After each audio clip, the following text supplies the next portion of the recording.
IPL এর নিলাম বলে কথা, তাই তো দর্শক মনে এত উত্তেজনা। মহানিলামের শুরুটা এভাবে, দুই তালিকায় মোট 12 জন মার্কি ক্রিকেটার উঠবেন নিলামে। মহাযজ্ঞের গুরুত্বপূর্ণ ব্যাপারটাও সেখানে, যখন দিনের অর্ধেক আলোচনা দুজনকে নিয়ে। তাই আইপিএল এর নিলাম ঘিরে প্রথম দিনেই বাড়তি উন্মাদনা কাজ করেছে ক্রিকেট প্রেমীদের মনে। বিরতির আগ পর্যন্ত আলোচনায় দুজন ভারতীয় ক্রিকেটার ঋষভ পান্ত এবং শ্রেয়াস আয়ার। দুজন ক্রিকেটারকে 53 কোটি 75 লক্ষ টাকা খরচ করে কিনতে হয়েছে। তার মধ্যে শ্রেয়াসকে 26 কোটি 75 লক্ষতে কিনেছে পাঞ্জাব কিংস, আর পান্তকে লখনউ কিনেছে 27 কোটিতে, যা আইপিএল ইতিহাসে সর্বোচ্চ পারিশ্রমিকের রেকর্ড। ফ্রাঞ্চাইজিগুলোর মোট অর্থের প্রায় 10% গেছে এই দুই ক্রিকেটারের পিছনে।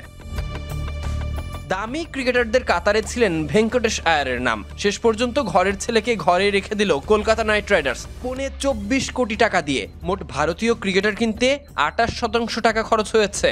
নিলামের শুরুতে প্লেয়ারদের কিনতে ফ্রাঞ্চাইজিগুলোর কাছে ছিল 641 কোটি 50 লক্ষ রুপি। রোববার নিলামে মাত্র 12 জন ক্রিকেটারকে কেনার পর তা নেমে যায় 461 কোটিতে। 2 ঘন্টা পর ফ্রাঞ্চাইজিগুলো খরচ করলো 180 কোটি রুপি, অর্থাৎ 12 প্লেয়ারকে কিনতে প্রতি মিনিটে খরচ হয়েছে 1.5 কোটি রুপি। এর মাঝে দলগুলো বড় কেনাকাটা সেরে ফেলেছে। এই যেমন শাহরুখের দল কলকাতা, তারা নিলাম থেকে প্রথমে কেনে ভেঙ্কটেশ আয়ারকে 23 কোটি 75 লক্ষ রুপিতে, কুইন্টন ডিকককে 3 কোটি 60 লক্ষ, রহমানুল্লাহ গুরবাজকে 2 কোটি, অ্যান্ড্রিক নারকিয়াকে 6 কোটি 50 লক্ষতে। ধোনির দল চেন্নাই দেভন কনওয়েকে 6 কোটি 25 লক্ষ রুপিতে, রাহুল ত্রিপাঠীকে 3 কোটি 40 লাখ, রবিচন্দ্র অশ্বিনকে 9 কোটি 75 লক্ষ, রাচি রবীন্দ্রকে 4 কোটি, খালিল আহমেদকে 8 কোটি 80 লক্ষ, নূর আহমেদকে 10 কোটি দিয়ে কিনেছে।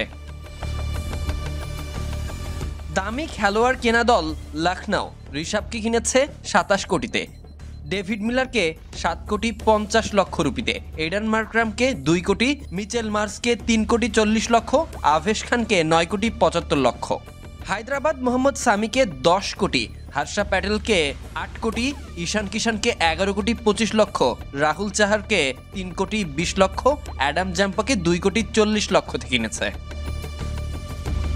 রাজস্থান রয়্যালস কিনেছে জফরা আর্চারকে 12 কোটি 50 লক্ষ রুপিতে, মাহেশ থিকসানাকে 4 কোটি 40 লক্ষ, ওয়ানেন্দু হাসরাঙ্গাকে 5 কোটি 25 লক্ষ রুপিতে।